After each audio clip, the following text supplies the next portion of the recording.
Hello, Alan. Thank you for joining.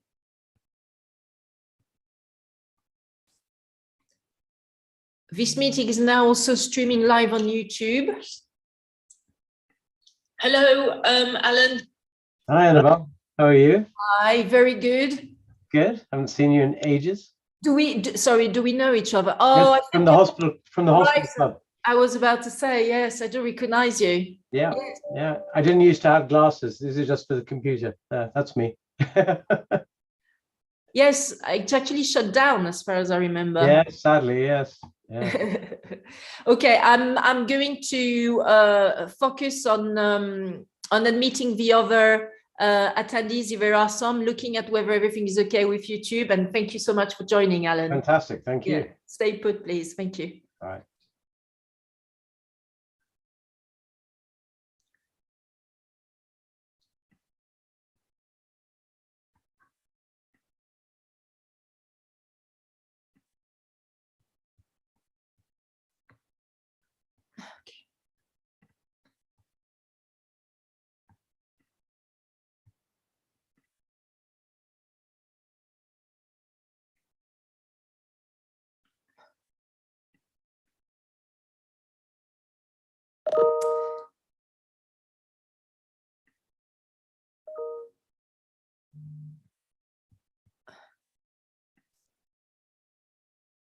Okay, so I think we're going to get cracking since it's 5:30, and I see that some of you have joined directly on YouTube Live, and so let's get going. So the first point I wanted to discuss today in relation to exhaustion of rights is what is the current state of play in relation to exhaustion of rights and parallel imports post-Brexit. Well, first we need to have a look at the definition of exhaustion of rights, which is a concept which is also referred to sometimes as the first sale doctrine. So it is one of the mechanisms to strike the balance between incentivizing creativity and innovation by making sure that intellectual property rights, so copyright, trademarks, patents, design rights, so making sure that these packages of intellectual property rights are strongly protected, and therefore creators have and content creators have an incentive to be even more creative and innovative. So this is the first objective that a country, a territory wants to achieve. But also there's another objective, which is that this territory, this nation, it needs also to have competition.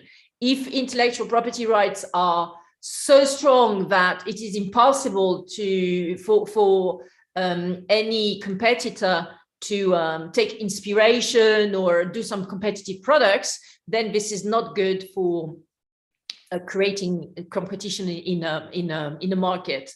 So therefore, the concept of exhaustion of rights is one of the mechanisms to strike the right balance between incentivizing creativity and innovation and enabling more competition, consumers' choices, and access to goods. So while owners of intellectual property rights can control distribution of a creation in terms of a first sale of a product, the principle of exhaustion of rights is that it puts some limits on how far that control extends. So let me give you an example of exhaustion of right. Well, once goods have been placed on a particular market by a rights holder, an intellectual property rights holder, with their consent or with a consent, then this rights holder cannot then assert their intellectual property rights to prevent the onward sale of these goods into this territory. So if you have bought a book, the owner of the copyright in that book cannot then stop you from selling this book to another person in the same territory. And that is an example tangible example of the principle of exhaustion of rights. So exhaustion of rights needs to be also linked to the concept of parallel trade, because parallel trade is the cross-border movement of genuine, not counterfeited goods, physical goods that have already been put on the market. This is the import and the export of intellectual property protected goods that have already been sold in a specific market.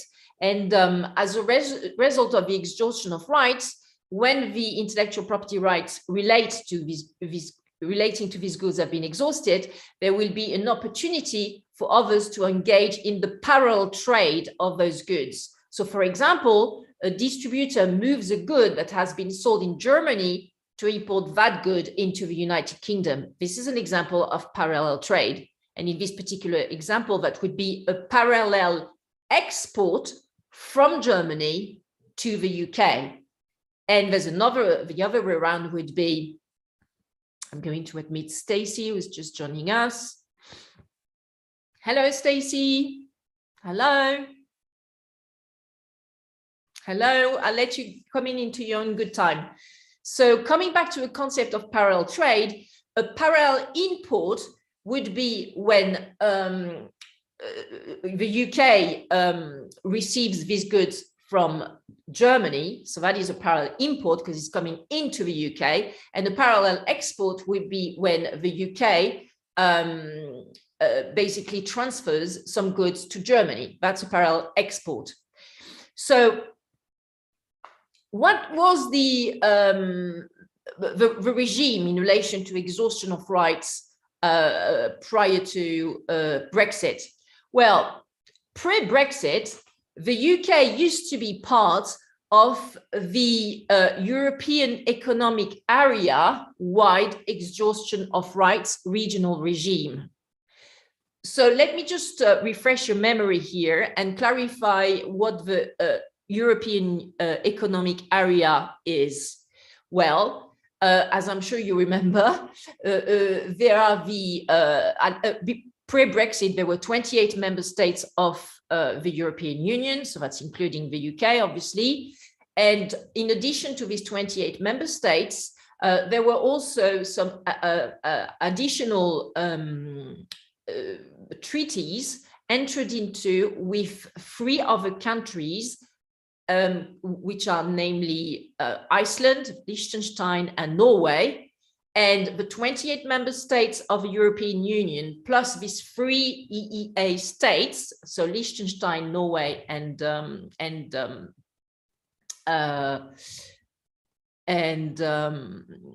I'm missing one that I just told you, but I'm missing and Iceland, sorry, they create the EEA. Okay, and so as I just stated, pre-Brexit, the UK, obviously being one of the 28 member states of the European Union, was had access to this European Economic Area regional place where to trade. And so, of course, I was going both ways pre-Brexit, in the sense that the UK could do some parallel exports towards EEA countries, and also the UK could have some parallel imports from those EEA countries coming to the UK. So it was going both ways. So all in all, a fantastic regime for which is in absolute compliance with freedom of goods principle, which is enshrined in the EU various treaties. So, however, post-Brexit, and since the 31st of December 2021, the regime as in relation to exhaustion of rights has changed in the UK. How has it changed? Well, while the UK is still part of this EEA-wide exhaustion of rights regional regime, it can now only get some parallel exports from the EEA.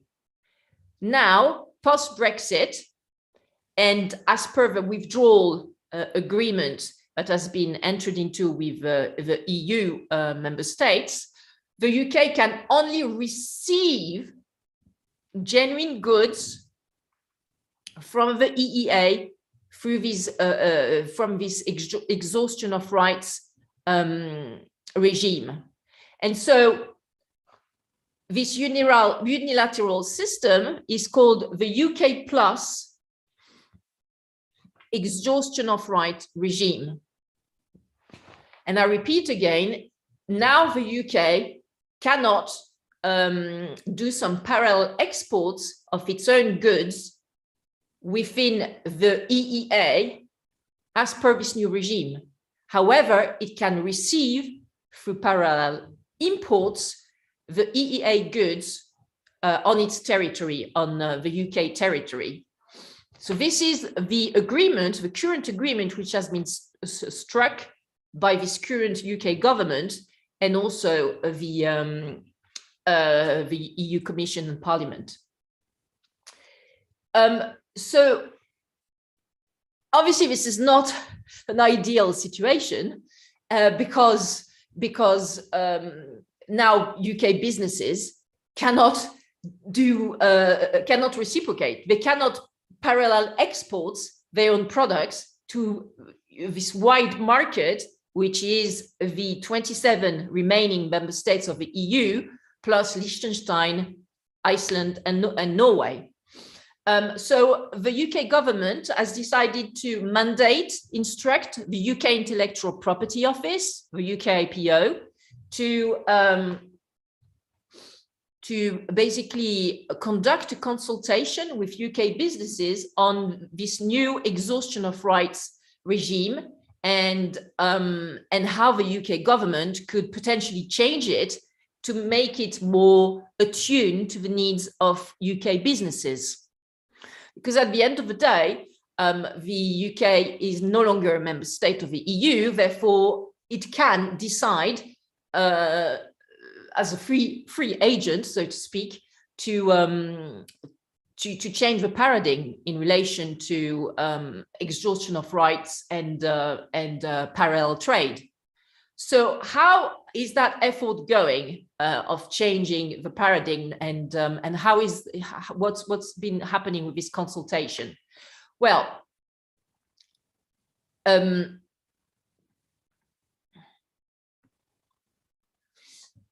so one thing to note is that the UK IPO has also mandated the Ernst & Young to draft a feasibility study on changing the exhaustion of rights regime in the UK. So I strongly suggest that you have a read, because it's really a useful preparation to this consultation, which concluded in August 2021, and through which the UK Intellectual Property Office, the UK IPO, collated quite a lot of information. So 150 respondents responded to the consultation, which is not a lot, to be honest. I'm sure the UK IPO was expecting more traction, more feedback from UK businesses on that consultation, but only 150 replied. Most of them were coming from the creative industries and mostly also from the pharmaceutical sectors. And in this consultation, 4 possible options were under consideration. So the first one was this UK plus EEA-wide regime, which we just discussed and explained, to maintain the status quo. So the option number 1 would be UK plus to maintain the status quo, and therefore that would be a continuation of a current unilateral application of this EEA-wide regional exhaustion of rights regime in the UK. That's option 1. Option 2 would be national exhaustion regime, which is a regime where only goods put on the market in the UK could flow around the UK. And so goods put on the market in any other country, European or otherwise, could be stopped from entering the UK market by relying upon UK intellectual property rights. So that's the most stringent option. Then option 3 is the international exhaustion of rights regime, where the goods put on the market in any country, anywhere in the world, could be automatically parallel imported in the UK, and intellectual property rights could not be asserted to prevent the first sale of that product in the United Kingdom. So this is in complete opposition to the national exhaustion regime. That would be the other end of a pendulum of a spectrum, where it's actually completely free. As soon as a good has been put on the first market anywhere in the world, then it can enter the UK. So that's called the international exhaustion regime. And then option 4 is actually a mixed regime. And which would be basically a sort of copy, or inspired at least, by the mixed regime which exists in Switzerland. As I'm sure you know, Switzerland is not part of the European Union, and it's also not part of the EEA, this European Economic Area just mentioned. Instead, Switzerland has access to the European single market through various bilateral agreements entered into with the EU. And within those bilateral agreements, Switzerland has actually decided to put in place a mixed regime of exhaustion of rights. So in particular for pharmaceutical products, because as I'm sure you know, Switzerland has got many pharmaceutical companies, big pharmaceutical companies. So for pharmaceutical products, there would be a sort of national regime of exhaustion of rights in place. So only those pharmaceutical products put in Switzerland, on the market of Switzerland first, could actually circulate freely around Switzerland. But for other goods which are not pharmaceutical products, then it's actually a sort of UK plus, like it's the equivalent of a UK plus regime which applies, which is that the EEA goods can enter Switzerland. So this mixed regime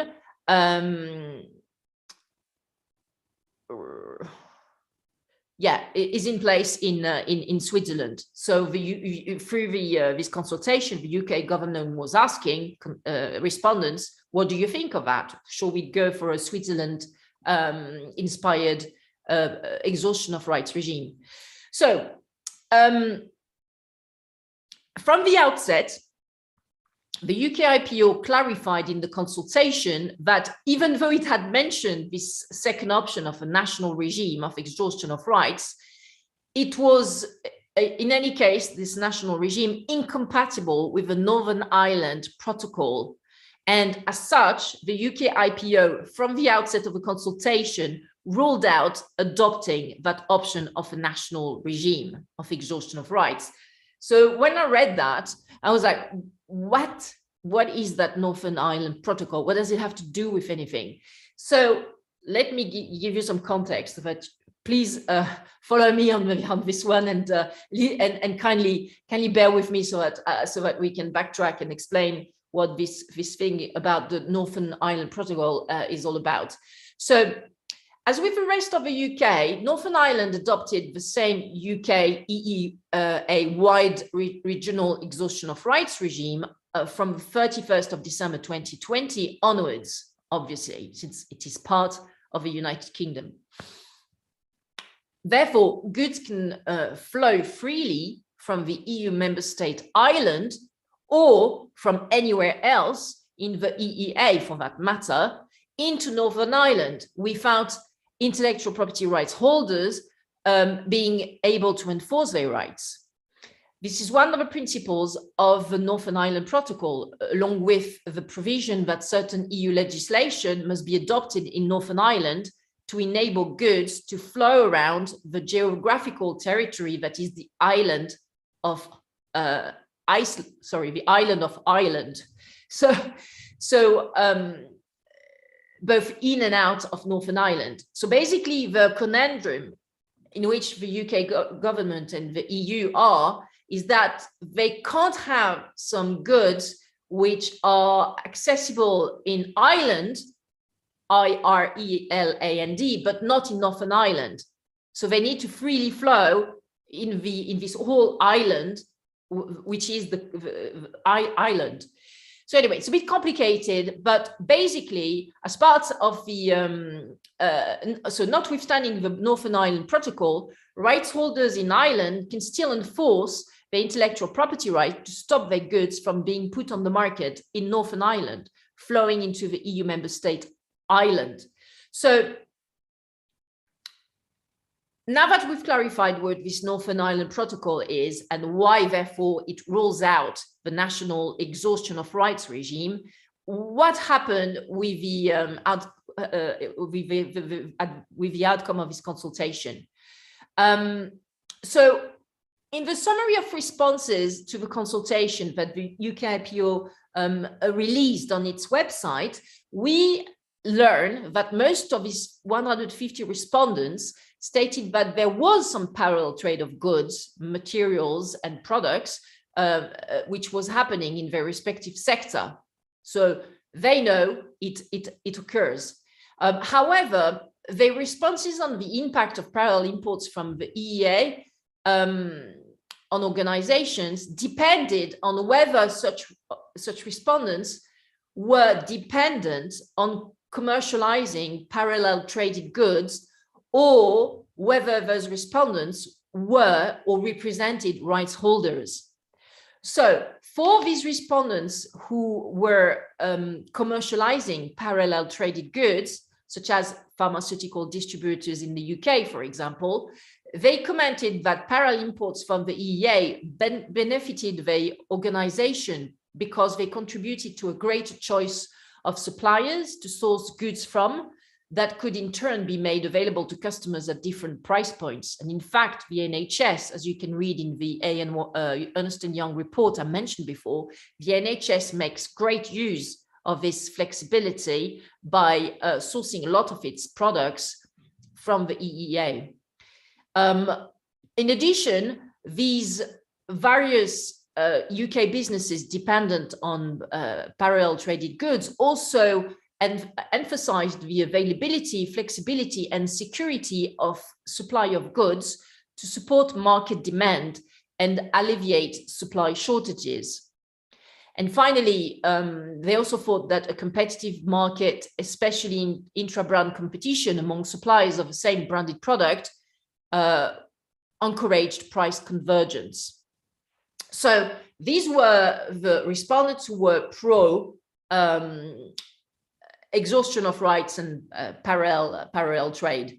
And then there were the other category of respondents to a consultation who were either the right owners or representatives of right owners, holders, such as brand owners and lawyers, etc. So these respondents replied that parallel imports did not increase choice by providing a greater number of different goods, because parallel imports tended to be products already available or approved in the UK, especially licensed branded goods such as branded toys and branded medicines. Also, weakened supply chain resilience due to fluctuations in supply and cost, making demand forecasting particularly difficult for brand owners, was one of the downsides of parallel imports, and according to them, to this category of respondents. And also, they thought that parallel imports did not always drive competition for the benefit of a consumer, but mainly benefited distributors and resellers. So, as you can see, there was really a dichotomy of responses depending on which interest these respondents had at heart. I think that to get to the crux of this consultation, what is interesting is that the consensus was we would prefer to have a national regime of exhaustion of rights. This is what most respondents said. However, because of the Northern Ireland protocol situation, the least damaging necessary evil is a continuation of a UK plus EEA-wide regional exhaustion of rights regime. So this is what the majority of respondents said. If we had it our way, we would much rather prefer to have national exhaustion of rights, where basically you can only have UK goods flowing freely in the UK. But because there's this Northern Ireland Protocol thing, well, let's stick to the this unilateral application of a UK-wide regime. So this is where we stand right now. This is the current state of play. And these are the findings of the UK consultation I just mentioned. So how has the UK government reacted to that? Well, by doing nothing. They just share the consultation. I see some of you actually laughing. They just share the consultation and issued a statement on the UK IPO's website saying further development of the policy framework must take place before the issue is reconsidered. You can read between the lines. What they mean is, until we have sorted this Northern Ireland thing, we cannot move on this. We cannot change anything in relation to the exhaustion of rights regime, because we've got this Northern Ireland situation to deal with first. And also, they want to have, I think, more historical data in relation to how this withdrawal agreement from the EU works in practice.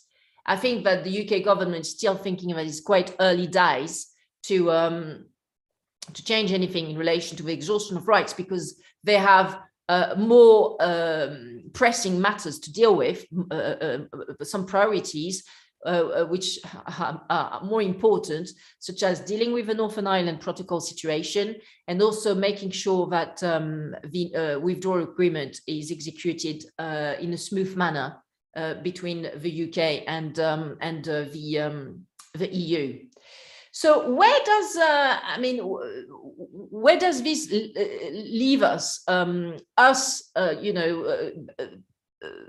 Residents in the UK, people who live in the UK, and also want to make sure that the UK remains a competitive and trade-friendly and exports-focused nation.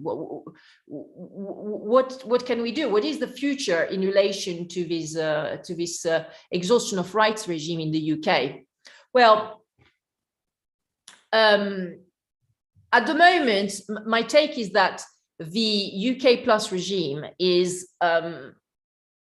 inappropriate for the UK, because it is only a unilateral application of the EEA-wide exhaustion of rights regional regime. So while EEA countries can actually freely send their own goods into the UK, well, the reciprocal is not correct. UK businesses cannot free flow their own products to the EEA, which, as I'm sure you know, is a massive market.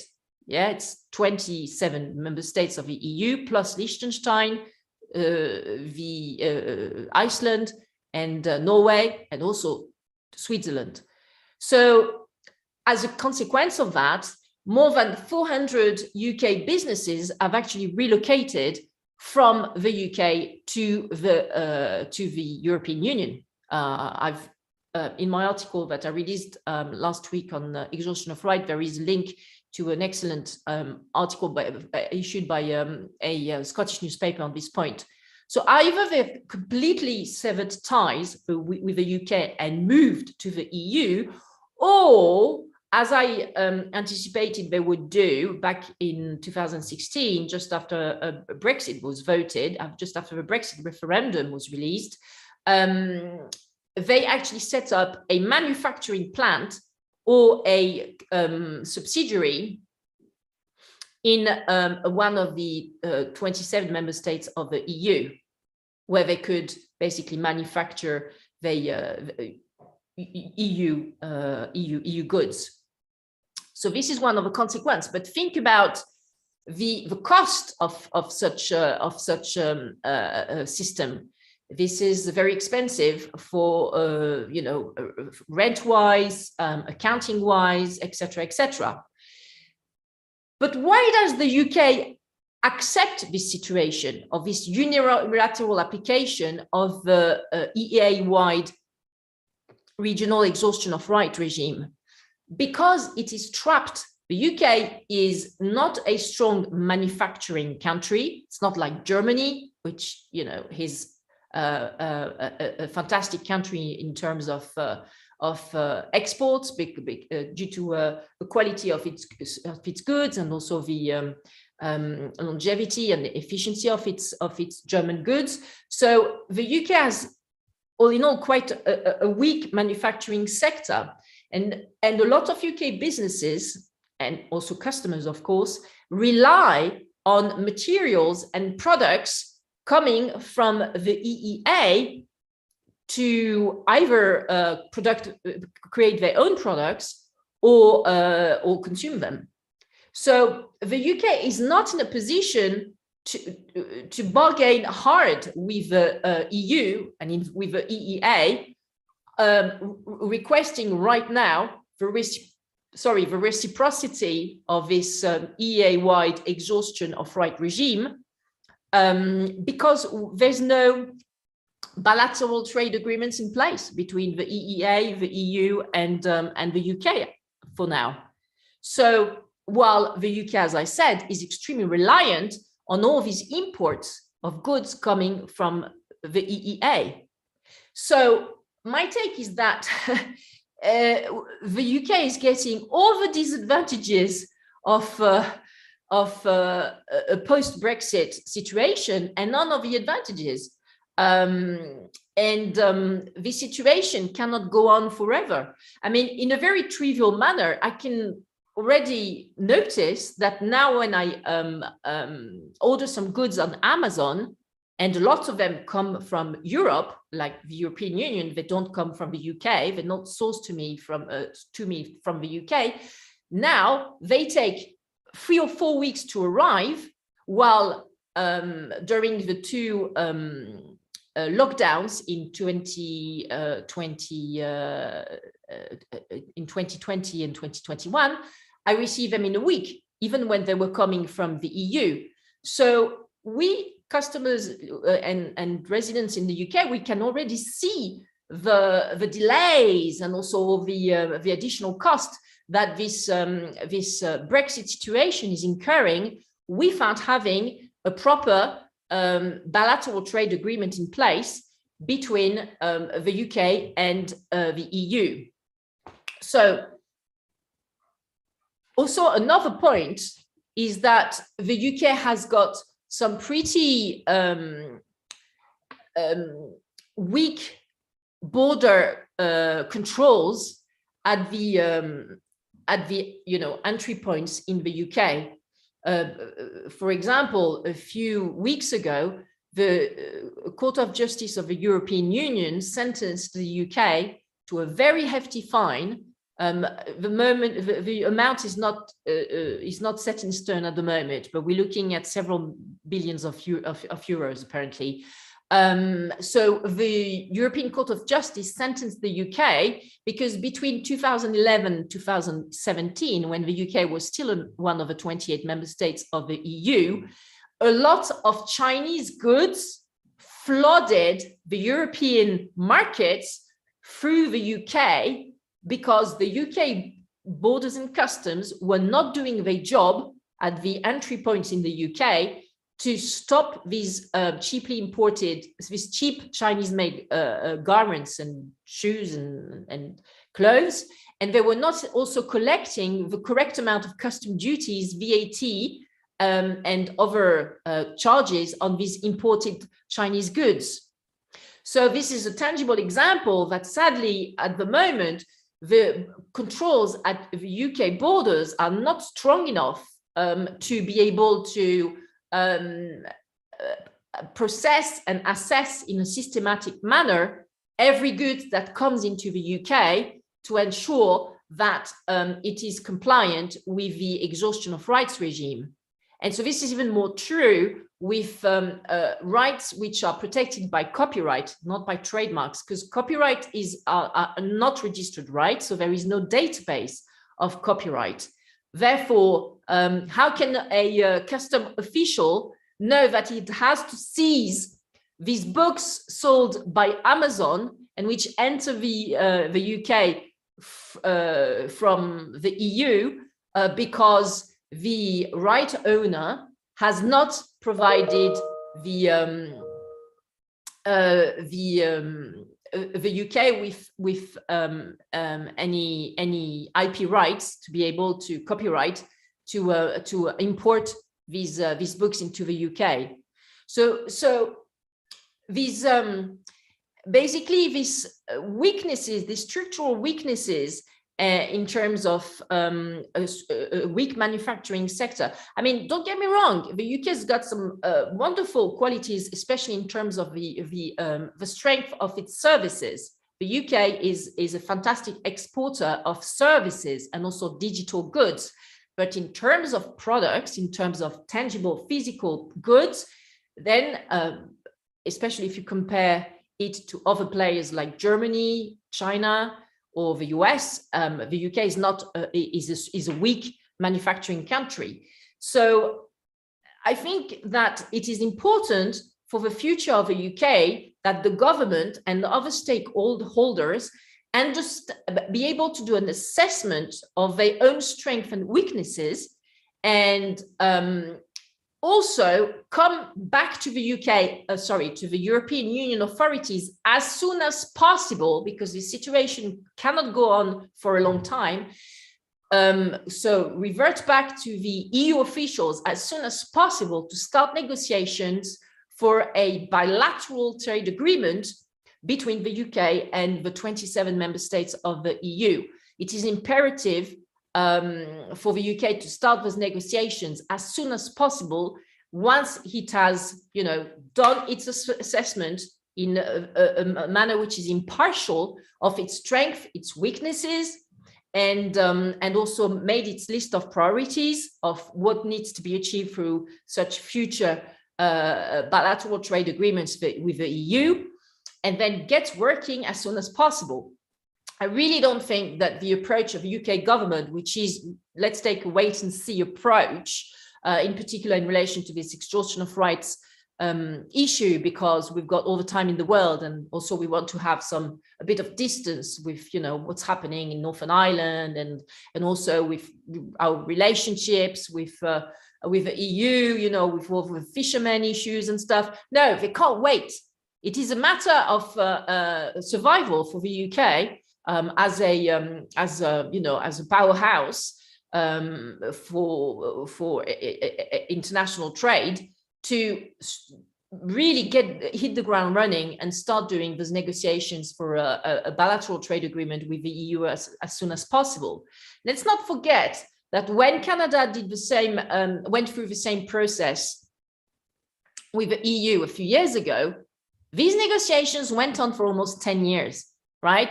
From the moment they started negotiating, Canada and the EU, and the moment they signed, it took at least 8 years. So the UK doesn't have 1 second to lose and needs to really get cracking. And also, and this is why this assessment of its strengths and weaknesses is so important, because there's also quite a lot of bad blood, in the sense that the EU is annoyed that the UK left, because they only want to have, they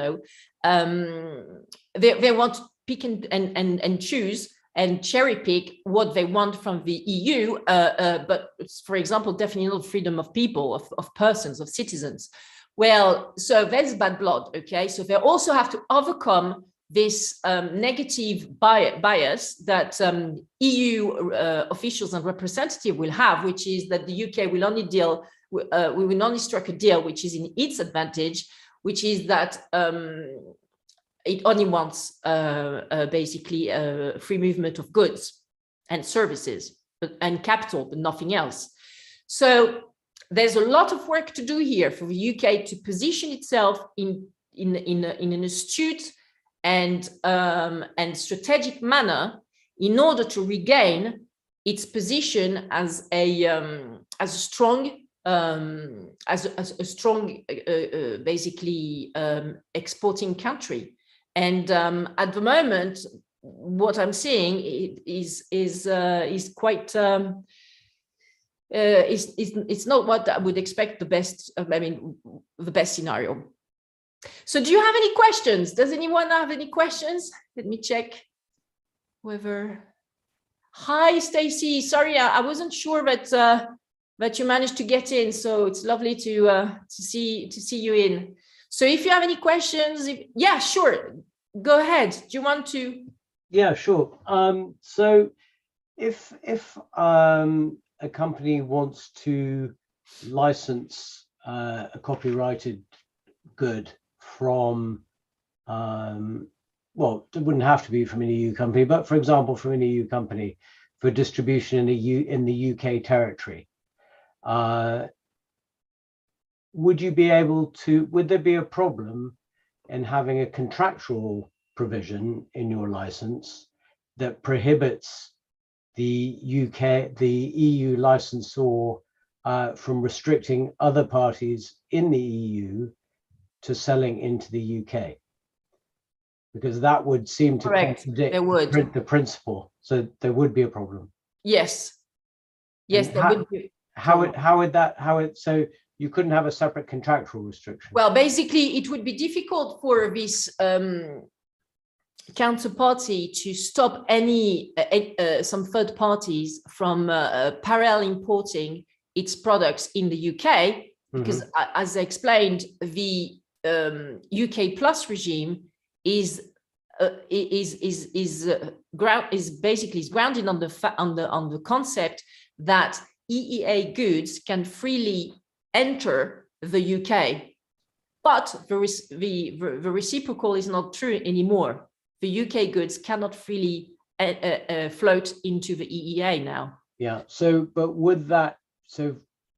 Would the EU licensor be able to restrict its licensees in the EU contractually? Yes, of course. Contractually, it could actually basically go against, decide to actually, go against the default scenario, which is that parallel imports from the EEA to the UK is completely legal, and therefore that no EU rights holder could stop its goods placed on the firstly on the EU market from entering the UK. However, in the scenario you mentioned, you said other people, so I wasn't sure whether these were third parties who have nothing to do with the. Yeah, so if they had a contractual relationship with the party, they could stop them. Yes. And there isn't something in the concept of exhaustion of rights or in the legislation that trumps the contractual restriction then and says it wouldn't be effective. No, I don't think so. No, of course, the contract would override this. But then again, as I said, it might be difficult to enter into such contracts with third parties because this EU rights holder might not know or might not have any basically bargaining power with all of these third parties which may import into the UK its EU first placed products. And it seems that's the only solution, is a contractual restriction, really. Well, yes, as I was mentioning before, it creates some red tape, it creates some additional legal costs, and it's not ideal. No, definitely not. Okay, thank you. My pleasure. Right, I think that we are done for the day. If Stacey, you let me have a look at YouTube attendees. No, we all good. Great, lovely. So thank you for your time, and look forward to seeing you hopefully at the next session of our live webinars. Bye. Thanks very much.